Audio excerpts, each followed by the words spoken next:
दोस्तों, शादी तो सबकी होती है, लेकिन लड़की का शादी हो जाना एक बहुत बड़ी बात होती है। और लड़की शादी होकर जब वो अपने घर जाती है, यानी जब ससुराल जाती है, तो उसके दिमाग में, उसके मन में, उसके साथ कैसा क्या होता है।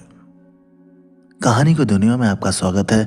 मैं हूँ विक्ट और आपको बताने जा रहा हूँ एक ऐसी जुबानी जो एक लड़की ने महसूस किया शादी की पहली वो सुबह, आज भी याद है। तो चलते हैं कहानी की इस दुनिया में। ससुराल में वो पहली सुबह आज भी याद है। कितना हड़बड़ा के उठी थी, ये सोचते हुए कि देर हो गई है और सब ना जाने क्या सोचेंगे। एक रात ही तो नए घर में काटी है और इतना बदलाव, जैसे आकाश में उड़ती चिड़िया को किसी ने सोने के मोतियों का लालच दे दिया हो और पिंजरे में बंद कर दिया हो। शुरू के कुछ दिन तो यूं ही गुजर गए। हम घूमने बाहर चले गए। जब वापस आए तो सासू माँ की आंखों में खुशी तो थी, लेकिन बस अपने बेटे के लिए। सोचा शायद नया नया रिश्ता है, एक दूसरे को समझते देर लगेगी, लेकिन समय ने जल्द ही एहसास करा दिया कि मैं यहाँ एक बहू ही तो हूँ। जैसे चाहूँ वैसे अब नहीं रह सकती। कुछ कायदा मर्यादा जिनका पालन मुझे करना होगा। धीरे धीरे बात करना, धीरे धीरे हंसना, सबके खाने के बाद खाने खाना, ये सब आदतें जैसे अपने आप ही आ गई। घर में माँ से भी कभी कभी ही बात होती थी। धीरे धीरे पीहर की याद सताने लगी। ससुराल में पूछा तो कहा गया अभी नहीं, कुछ दिन बाद।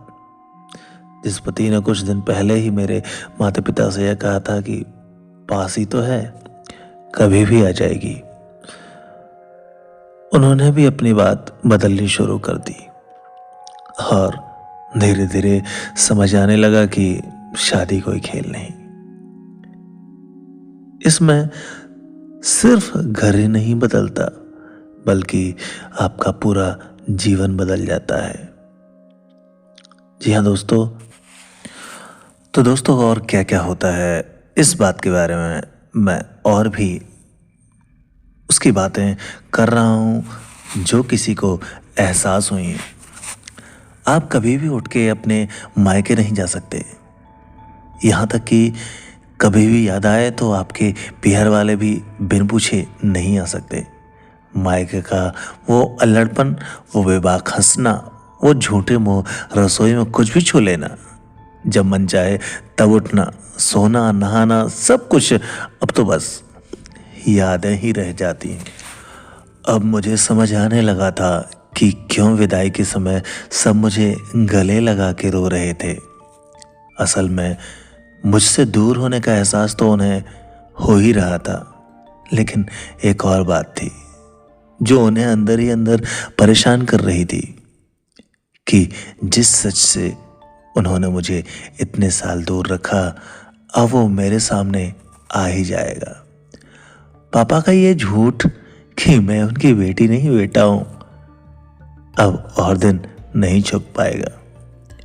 उनकी सबसे बड़ी चिंता ये थी कि अब उनका ये बेटा, जिसे कभी बेटी होने का एहसास ही नहीं कराया था, जीवन ने इतने बड़े सच को कैसे स्वीकार किया।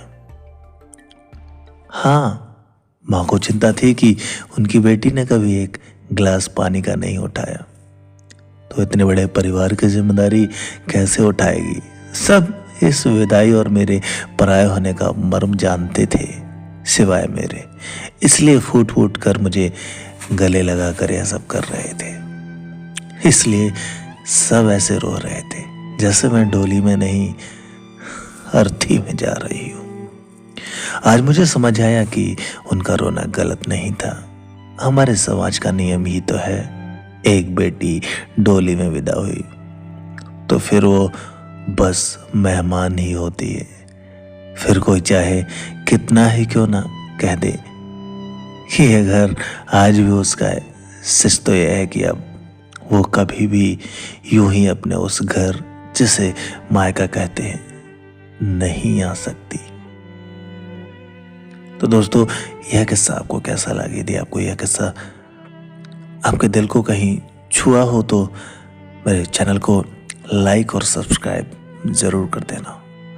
मैं ऐसे ही किस्से आपको कुछ सुनाता रहूँगा जो कहीं ना कहीं किसी की याद में, किसी न किसी के दिल के कोने से निकली हुई बात को आपके सामने लाकर पेश करती हैं। थैंक यू सो मच, और आप भी खुश रहें, हम भी खुश रहें। Thank you so much.